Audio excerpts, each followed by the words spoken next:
우리가 읽은 말씀의 제목이 모세에서 여호수아로라고 정해보았습니다. 오늘 말씀에서 모세가 형 아론에게로 돌아가라 또는 조상에게로 돌아가라 라고 하는 이 말씀이 지금 당장 모세가 죽는다는 얘기는 아닙니다. 그러나 준비하라는 얘기입니다.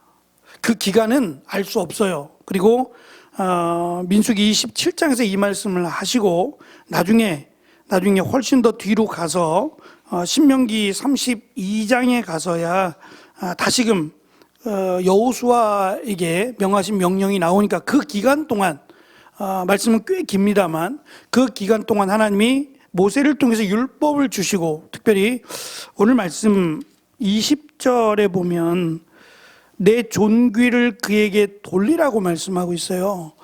이 존귀라고 하는 것이 딱 무엇인지는 알 수는 없어요. 그러나 어찌 보면 모세가 지금껏 쌓아왔던 명예라고 말해야 될까요? 모세에게 있어서 마지막이라고 할 수 있는 그 모든 것까지도 여호수아에게 주라는 거예요. 그 기간 동안이 이제 앞으로 있게 될 내용이고 그것이 끝나면 모세는 하나님의 부르심을 받아 이 땅에 거하지 않을 겁니다. 오늘 우리가 읽은 말씀을 보면 조금 너무 가혹한가 싶을 만큼 모세에게 아바림 산 줄기를 타고 올라가서 요단강 건너로 보이는 땅을 바라보라고 말씀하세요.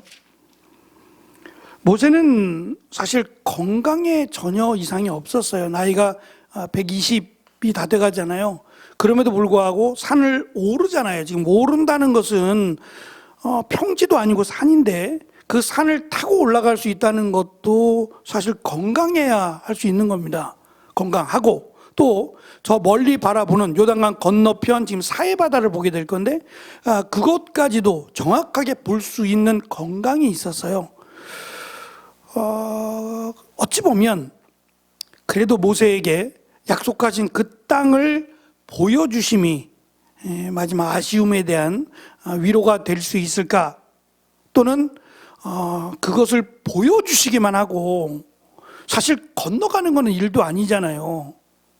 하나님이 반대만 안 하시면 안 된다 라고만 안 하시면 모세는 건너가고 싶지 않을까요? 모세에게 마지막 소망이 있다면 그 약속의 땅, 파란만장한 그 광야 생활을 마무리 짓고 하나님이 주시는 그 약속의 땅, 그 땅을 밟는 것이 그의 마지막 소원일 겁니다. 그런데 하나님은 결국 그 소원을 안 들어주시겠다는 거예요. 너는 여기까지다 라고 말씀하시며 너의 모든 그것을 다 내려놓고 가라는 거예요. 그게 이제 마지막 하나님께서 모세에게 주신 마지막 그가 해야 될 일처럼 말씀하셨어요. 제가 설교하면서 이런 단어를 말씀드린 적이 있는데 메멘토 모리라고 하는 단어예요. 라틴어입니다. 메멘토라고 하는 건 죽음이고 모리라고 하는 것은 기억이에요. 메모리가 여기서 나오는 건데 죽음을 기억하라는 거예요. 그래서 그 로마의 개선 장군이 정복하고 싸워서 이기고 승전가를 부르며 돌아올 때에 백마를 타고 위풍당당하게 돌아올 때에 자기가 부리는 종이 있어요. 나이 많은 종.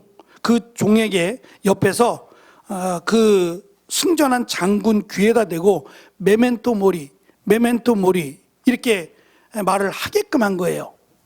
종이 스스로 한 것이 아니라 종에게 시킨 거예요. 그 개선 장군이 자기의 귀에 대고 종에게 노예에게 메멘토 모리라고 하는 단어를 계속 말하라고 하는 겁니다. 그 이유가 당신도 죽는다는 거예요. 지금은 승리해서 돌아오지만 당신도 만약에 졌으면 죽는다. 그 죽음을 기억하라는 거예요. 굉장히 철학적인 이야기 같지만 이렇게 좀 극단적이라 그래야 될까요? 죽음이라는 단어를 쓰는 것이 조금 불쾌할 수 있잖아요. 전쟁에서 이기고 기쁨으로 돌아오는 사람에게 당신도 죽을 거야, 당신도 죽을 수 있어 라고 하는 말이 굉장히 불쾌함에도 불구하고 그것 때문에 자신이 교만하지 않도록 하기 위한 방안이었다고 그래요. 그래서 그 말을 하는 노예 종이 따로 있었다고 합니다. 어쨌든 죽음을 준비한다는 거, 이것이 미련한 게 아니라 지혜로운 것 같아요. 그래야 우리가 하루하루의 삶을 조금 더 의미 있게, 가치 있게 사용하지 않겠습니까? 그렇다고 해서 당장 죽음을 준비하라 그런 이야기는 아닙니다. 그러나 죽는다라고 하는 그 말이 지금 모세에게 있어서 사실 하나님이 그의 시신도 찾지 못하게 하신, 또는 그가 여기까지라고 하나님이 스탑시키신 것은 하나님의 말씀에 불순종했다고 하시잖아요. 무리바의 무리라고 하시면서 그 사건을 딱 찍어서 말씀하시잖아요. 그 무리바의 물 사건이 강조하는 것은 하나님의 방법이에요. 말씀드린 것처럼 이것이 100% 맞다는 건 아닙니다만, 제가 여러 부분으로 조사를 하고, 제가 남아공에 있을 때 사실은 이 부분의 말씀이 굉장히 고민이 됐어요. 무슨 이유 때문에 반석을 2번이나 쳤기 때문에 못 들어갔을까? 여러 가지 부분에서 꽤 긴 시간 동안을 책을 참고하기도 하고 고민하기도 하고 했던 부분이었기 때문에 제가 공개적으로는 말할 수는 없지만 저는 그 부분이 맞을 거라고 생각합니다. 하나님께서 보이라고 하는, 반석을 명하라고 하시고 하나님께서 지팡이라고 하는 그 지팡이를 들어서 보이게 하신 것은 모세의 지팡이가 아니라 아론의 쌍난 지팡이죠. 하나님이 여기 계시다면 왜 우리에게 물을 주시지 않느냐라고 원망하는, 불평하는 그들에게 아론의 쌍난 지팡이를 보임으로 하나님은 살아계신다, 그리고 여기에 계신다라는 걸 보여줌으로 그들의 원망을 잠식시키려고 하셨던 건데, 모세는 내가 지팡이를 들어서, 기적의 지팡이, 예전에 반석을 쳤던, 물을 내었던 그 지팡이로 반석을 쳐서 그들에게 물을 내어준 하나님의 방법이 아닌 자신의 방법, 자신의 생각으로 이스라엘 백성들을 이끌려고 했던 것, 결국 그것이 모세에게 있어서는 결정적인 실수 또는 잘못이라고 말씀을 드렸어요.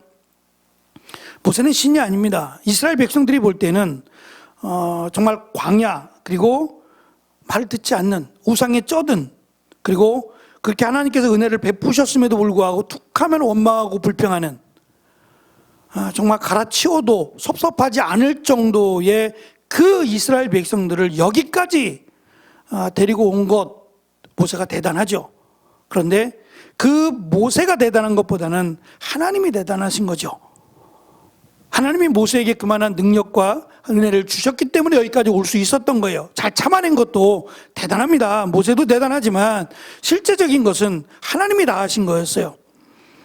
그런데 사람들은 눈에 안 보이는 하나님보다 눈에 보이는 기적을 행하고 있는 그 모세에 관심을 갖기 시작했고, 어느덧 모세가 신이 되어버렸어요. 그래서 신은 죽지 않잖아요.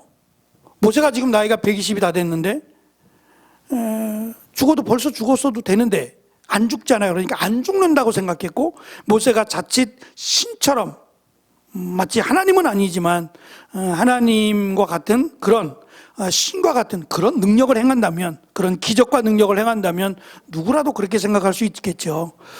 하나님은 더 이상 모세가 하나님 자리에 오는 것을 원하지 않으셨어요. 그게 모세를 위한 하나님의 은혜였겠죠. 그래서 모세에게는 정확하게 볼 수 있는 눈이 있어서 그거를 요단강 건너 사해바다인데, 제가 사진을 좀 준비해서 보여드렸던 사진이긴 한데, 밑에서 바라본 느보산이에요. 우리 산하고는 좀 다르죠. 꼭 원만한 언덕 같아요. 올라가도 그냥 얼마나 높은지. 여기 지금 제가 페이퍼를 준비하면서 보니까 해발 843m예요. 그러니까 결코 그 낮은 산은 아닌데, 그러네, 올라가도 크게 어려움은 없겠다라고 느낄 정도의 산이죠. 밑에서 바라본 느보산이고요. 차를 타고 가면서 찍은 느보산의 모습이에요. 그리고 이건 느보산에 올라가서 지금 보이는 바다가 사해바다입니다. 저 사해바다를 보는 거예요. 저 사해바다 건너편 쪽이 이제 약속하신 기름진 땅이 되겠죠. 그리고 이제 모세가 올라갔던 느보산 위에 모세의 기념교회라고 해서 이렇게 기념교회를 만들어 놓고, 저기에 그 불뱀 모양의 붉은색으로 만든 뱀도 이렇게 있는 그런 그 상징물을 만들어 놨어요. 저 뒤쪽에 있는데 어쨌든 모세, 우리는 이렇게 사진으로 봤지만 모세는 분명히 저거 올라가서 밑에 약속하신 땅을 보았을 거예요. 안타깝긴 하지만, 아쉽긴 하지만 그래도 하나님께서 여기까지라고 말씀하셨으니까 순종을 합니다. 말씀드린 것처럼 모세를 통해서 우리가 배워야 될 여러 가지 중에 특별히 모세에서 여호수아로 넘어가는 과정 가운데 하나님께서 모세를 그 약속하신 영광의 땅에서 그만하게 하신 이유를 통해서 우리에게 가르쳐 주시고자 하는 것은 누구를 막론하고 하나님의 자리에 서는 건 안 됩니다. 그것은 결코 하나님이 용서하지 않을 거예요. 거기에 대한 두려움을 가져야 된다는 거예요. 누구든지 하나님의 자리에 서는 것은 결코 용서받지 못할 죄라고 하는 것이고, 특별히 하나님의 사람들로 교회도 마찬가지입니다만 가장 주의해야 될 것 중에 하나가 과연 하나님이 원하시는 방법인가가 우리가 가장 조심하고 또 조심해야 될 부분이 아닌가라는 생각이 들었어요. 미련해 보이고 어리석게 보여도 하나님의 방법에 하나님의 역사하시거든요. 그래서 하나님의 방법대로 가고 있는가를 늘 기도하고 그 부분을 점검해야 된다라고 생각합니다. 말씀드린 내용이 그 밑에 나와 있는 모세가 지금 당장 죽는 것은 아니고 나중에 신명기 34장까지로 내용이 이어지는데 그 내용이 오랜 시간 동안 이어지는 건 아니고요. 제가 볼 땐 짧은 시간인데 그 짧은 시간 동안에 하나님께서 모세에게 나머지 율법들과 또 지나온 사건들을 회상하면서 하나님의 은혜를 되돌아보게 하시는 그런 은혜의 내용이다라고 보시면 되겠습니다. 그럼에도 불구하고 왜 여기서 모세의 죽음이 언급이 될까? 말씀드린 것처럼 모세의 죽음은 병으로 인한 것도 아니고 사고로 인한 게 아닙니다. 하나님 말씀이에요. 그러니까 의심하지 말라는 거예요. 모세가 보이지 않는다고 해서 어떻게 된 거냐, 마치 모세가 신이냐, 그런 오해도 하지 말라는 거예요. 분명히 하나님이 말씀하셨어요. 내가 죽을 것이고 장사되어 조상에게로 아론과 같이 갈 것이다라고 하나님이 말씀하셨다는 거예요. 그러니까 모세는 결코 신도 될 수 없고 너희와 똑같은, 다만 맡겨주신 사역이 다를 뿐이죠. 그것을 기억하라는 의미에서 강조하셨다라고 보면 좋을 것 같습니다. 모세는 그가 가나안에 입성할 수 없다는 하나님의 말씀에 반론을 제기하지 않아요. 더 이상 반론을 제기하지 않고 한 가지 지금 선지자를 세우는 일입니다. 제사장이 아니라 모세는 선지자니까 선지자를 세우는 일이에요. 그리고 그 선지자는 하나님이 결정하셨어요. 사실 이 부분은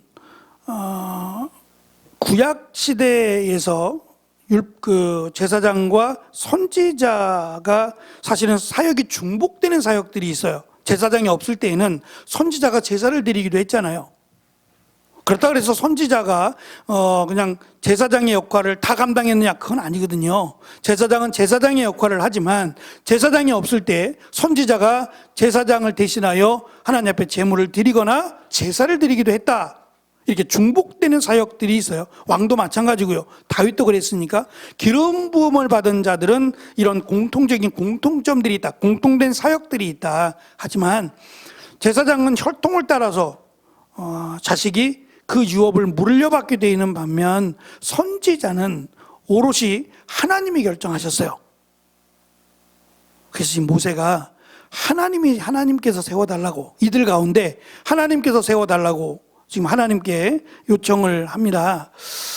과연 모세가 자기의 종으로 살아왔잖아요. 꽤 오랜 시간 동안을 종으로 섬겼던 여호수아를 후계자로 두실 것을 어느 정도 알고 있었을까요? 여러분 어떻게 생각하세요? 성경을 읽으시면서 모세가 어느 정도 눈치를 챘을까? 아니다. 눈치를 전혀 채지 못했고 모세도 이 부분에서 상당히 놀랐을 것이다. 둘 중에 하나 가운데 뭐라고 생각하십니까? 저는 두 번째에 해당되는 모세가 몰랐을 것이다. 그리고 예상도 하지 못했을 것이다 라는 생각을 가져봐요. 왜냐하면 당시에는 이스라엘이라고 하는 사실은 부족 사회잖아요. 아브라함의 후손들이긴 하지만 그런 부족들 중에 족장들이라고 불려질 만한 지도자들이 있어요. 장로들도 있고요. 모세가 그들보다 더 나이가 많았는지는 모르겠지만 자기 말도 듣지 않는데 자기 정도 되는 나이나 자기 정도 되는 그런 영향력을 갖고 있는 사람도 말을 듣지 않는데, 예? 그렇다고 모세가 노예라는 말은 아닙니다. 모세의 종의 역할을 감당했다는 얘기지 모세의 노예 그런 말이 아닙니다. 그렇게 될 수는 없지요. 종의 역할을 했던 사람, 아들들도 아니고 종의 역할을 했던 여호수아에게 자기가 했던 모든 것을 물려주라고 할 줄은 저는 기대하지 못했을 것이다, 예측하지 못했을 것이라고 생각을 합니다.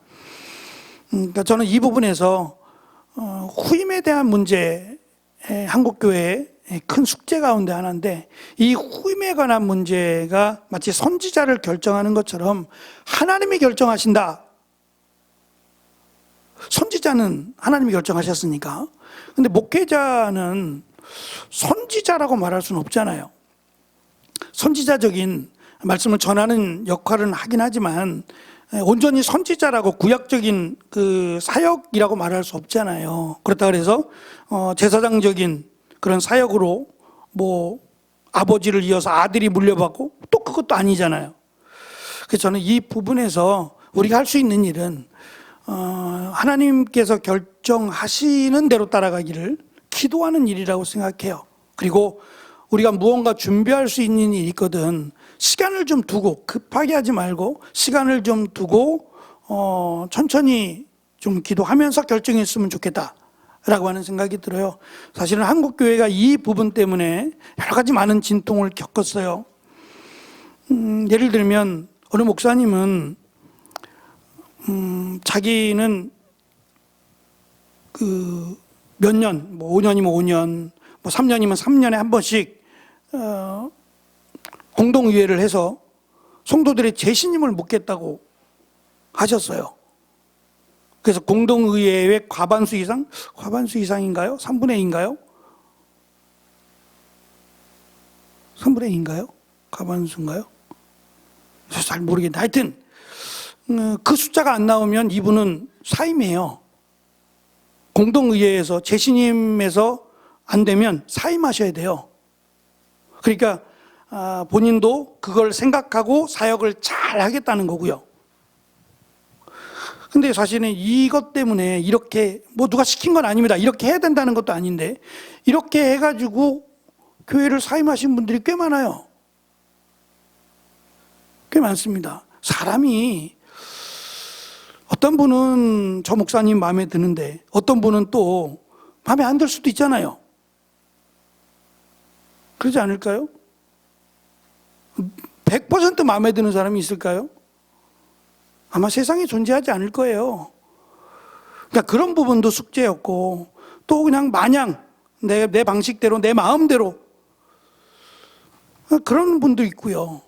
그러니까 저는 이 부분이 어쨌든 한국교회가 풀어가야 될 숙제라고 생각해요. 거룩한 숙제라고 생각합니다. 쉽게 생각하지 말고 정말 하나님 앞에서 부끄럽지 않도록 특별히 모세에게 말씀하실 때에 자기의 모든 권위 또 우리 성경에 있는 것처럼 존귀라고 번역을 했고요. 개역개정 성경은 조금 달리 번역을 했어요. 권위라고, 존귀가 아니라 권위, 제가 권위의 일부라고 표현을 했는데 권위를 넘겨주라고 이야기했어요. 그러니까 모든 것을 다 빠짐없이 다 여호수아에게 물려주고 여호수아가 마음껏 일할 수 있도록 해주라는 거죠. 이렇게 하기가 쉽지 않겠다라는 생각이 들어요. 그러니까 물러나는 자가 하나님의 은혜로 여기까지다 생각하고 잘 물러나는 것도 은혜인 것 같고 또 하나님께서 모세를 데려가셨으니까 그런 거지. 만약에 그렇지 않다면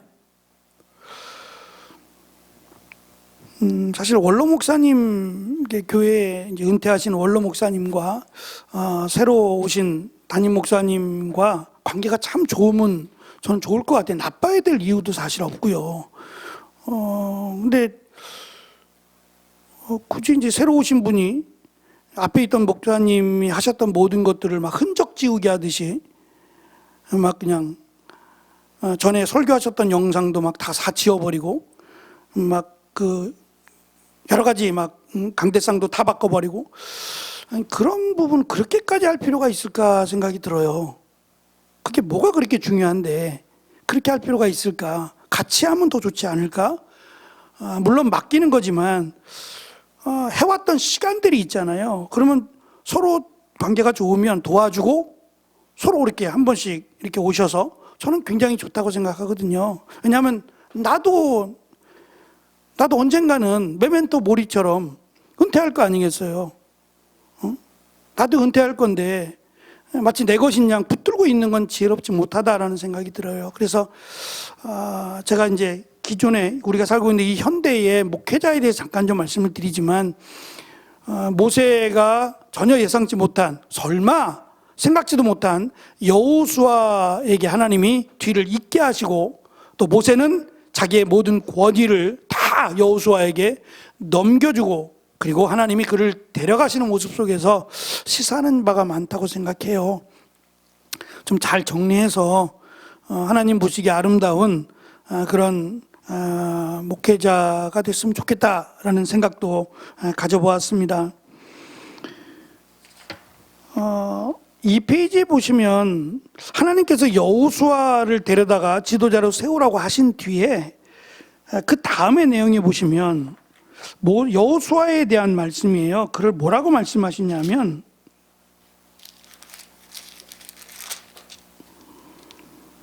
18절에 우리 성경은 신에 감동된 자니라고 돼 있어요.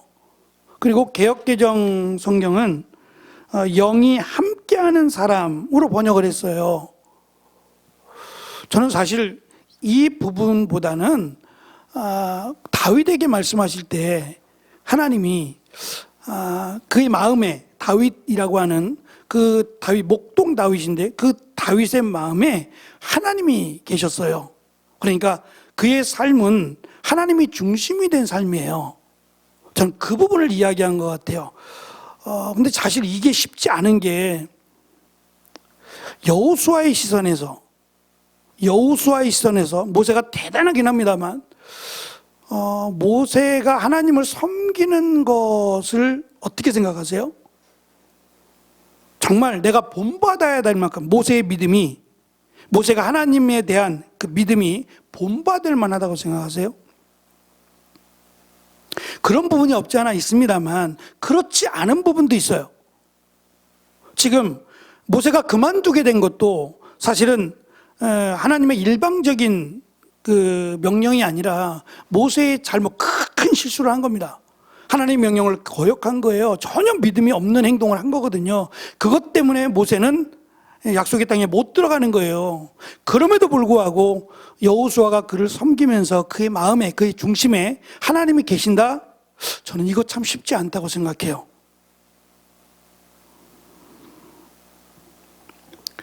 어느 분이 교회를 소개해달라고 그랬더니 자기 집 주변에 있는 큰 교회를 소개시켜 주더래요. 이 교회로 가라고. 보편적으로 그러지 않아요? 교회를 소개시켜달라 그러면 대부분 큰 교회 소개시켜 주지 않아요? 왜냐하면 큰 교회 가면 큰 은혜 받는다고 생각하나 봐요. 거긴 하나님의 은혜가 크고 하나님이 더 응답 잘하시고 그렇게 생각하는가 보죠. 작은 교회는 하나님의 은혜가 작고 그렇게 생각하나 봐요. 참 어리석은 생각이죠. 참 어리석은 생각이요. 중요한 것은 크기가 아니에요. 우리 예배 드리기 전에 찬양 드릴 때 맨 처음 했던 찬양, 하나님이 원하시는 교회는 사람이 많은 교회가 아니라 사랑이 많은 교회라고 기억나시죠? 전 그 가사가 너무 마음에 와닿았어요. 정말 그래야겠다라는 생각, 그래야 된다라는 생각을 가졌거든요. 그러니까 정말 중요한 것은 크든 작든의 문제가 아니라 크면 큰 대로, 작으면 작은 대로 하나님 말씀대로 순종하는 교회, 그리고 하나님의 은혜가 넘치는 교회면 이루 말할 것 없어요. 저는 그게 기준이 돼야 된다고 생각해요. 크니까라고 생각하는 것은 오히려 더 문제가 많을 가능성이 많거든요. 역사를 통해 살펴보거나 또 목사들의 세계에서 그 목사에 대해서 얘기를 많이 듣잖아요. 목사들끼리는. 성도들한테 말하기는 참 부끄럽지만 목사들끼리는 다 안단 말입니다. 그걸 알면서 말할 수 없는 그 마음들이 있어요. 그래서 과연 큰 교회가 좋은 교회냐? 물론 좋을 수도 있지만 그렇지 않을 수도 있어서 그냥 막연하게 큰 교회 가라라고 하는 것은 옳지 않다고 생각합니다. 중요한 것은 내가 정말 그 교회에서 하나님의 말씀대로 하나님의 은혜 가운데 신앙생활을 하고 있느냐가 제일 중요해요. 큰 교회는 큰 교회대로, 작은 교회는 작은 교회대로 내가 그 교회에서 하나님의 은혜를 경험하고 있고 하나님의 말씀 가운데 살아가고 있느냐가 제일 중요하지 않냐라는 거죠. 비록 모세가 정말 어처구니 없는, 그리고 이게 그냥 돌발적인 사고가 아니에요. 자칫 실수라고 말할 정도가 아니라고, 하나님은 정말 제가 잠깐 말씀드리지만 웬만한 것들은 그냥 넘어가세요. 그냥 넘어가시는 게 너무 많은 거예요. 그걸 다 책 잡으면 정말 숨 쉬지 못할 것 같아요. 이 정도는 하고 넘어가시는 게 너무 많다고요. 그럼에도 넘어갈 수 없는 거기 때문에 모세가 단순한 실수라고 말할 수 없어요. 그거는 모세의 마음 가운데 이미 그런 게 있는 거예요. 내가 마치 하나님이 되어서 내가 이스라엘 백성들을 이끌고 그들이 원하는 것을 내가 줄 수 있다고 생각하는, 바로 그것 때문에 하나님이 모세는 들어가서는 안 된다고 말씀하신 거거든요. 그런 가운데서도 그를 섬긴 여호수아는 그의 마음에, 그의 중심에 하나님이 있다라고 하는 사실이 참 귀하다는 생각이 들어요. 하나님이 이것 보셨어요. 이거 하나, 그가 키가 작든 그가 외형적으로 어떻든 간에 하나님은 그것을 가장 중요하게 여기셔서 다윗을 왕으로 세우신 것도 사실 그 이유였잖아요. 그러니까 우리가 다른 거 생각하지 말고 내가 하나님 앞에서 내 마음의 중심에 하나님이 계신가, 하나님의 말씀이 내 안에 있는가를 생각하는 것이 하나님의 은혜를 받는 저는 비결이라고 생각합니다. 한 가지 좀 다른 점이 있는데요. 이 페이지 끝에 보시면 여호수아가 모세의 대를 이어 이스라엘의 지도자가 되지만 그의 지위는 방식인데 모세와 같지 않아요. 모세는 하나님을 직접 대면하고 말씀을 주고받아요. 그런데 여호수아의 경우는 제사장인 엘르아사를 통해서 하나님 말씀하시고 그와 하나님과 상의할 것이 있으면 대제사장이 엘르아살에게 가서 하나님께 의뢰하도록 하고, 엘리아살은 여호수아를 대신하여 우림, 아마 둠빔도 같이 사용되었을 건데요, 판결을 사용해서 하나님의 뜻을 확인하라고 하셨어요. 이것도 사실은 여호수아가 죽을 때까지 이렇게 하라, 그건 아닌 것 같아요. 여호수아서를 보더라도 여호수아가 늘 우림과 둠빔을 통해서 결정을 하지 않았잖아요. 하나님이 직접 말씀하시잖아요, 여호수아에게. 우리가 지난 시간에 여리고성을 건너가라, 여리고성 앞에서 하나님의 명령은 하나님이 여호수아에게 직접 말씀하시는 것처럼 들려지잖아요. 그러니까 이것이 늘 여호수아에게 있었던 건 아닌 것 같아요. 근데 시작은 하나님께서 이렇게 시작하셨다라고 보시면 될 것 같아요. 이렇게 시작하셨고 언제나 이렇게 하셨다라고는 볼 수 없어요. 아마 처음에 시작은 이렇게 하시고 나중에는 여호수아에게도 직접 말씀하신 것처럼 보여집니다. 모세는 하나님께서 명령하신 절차를 다 이행하고 여호수아 위에 손을 얹어 그를 후계자로 임명합니다. 이것은 보여주는 거예요.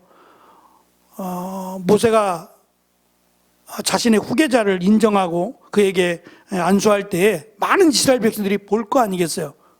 그리고 모세가 여호수아를 후계자로 삼은 것이 하나님의 뜻임을 밝혀야 돼요. 만약에 이게 없었다면 반란이 일어나도 일어날 겁니다. 누가 여호수아를 후계자로 세웠느냐고 이렇게 말할 거예요. 그 뒤에 하나님의 심판이 있거나 또는 어떠한 그 고난이 있을 수는 있겠지만 하나님은 모세에게 여호수아를 후계자로 삼으신 그 모든 과정과 그것을 이스라엘 백성들에게 선포하라고 말씀하십니다. 그리고 남은 기간 동안 하나님께서 모세를 불러가는 그 기간 동안은 아마 모세와 여호수아가 같이 하나님의 말씀도 듣고 하나님의 율법에 관해서 함께 나눔의 시간이 있을 것 같아요. 그러니까 인수인계하는 그런 시간도 충분히 있었을 것 같아요. 중요한 것은 모세가 하나님께서 너는 죽을 것이다 라고 선언하시고 그 뒤에 율법을 주신 건 있지만 이제 점점 약속의 땅에 가까워진다는 사실이에요. 그 말은 모세는 더 이상 그 부분에 미련을 두지 말라는 거예요. 더 이상 미련을 두지 말고 그것이 없다고 해서 약속의 땅에 들어가지 못했다고 해서 구원받지 못하는 건 아니잖아요. 그랬다면 하나님께서 그 땅을 보여주실 리도 없고요.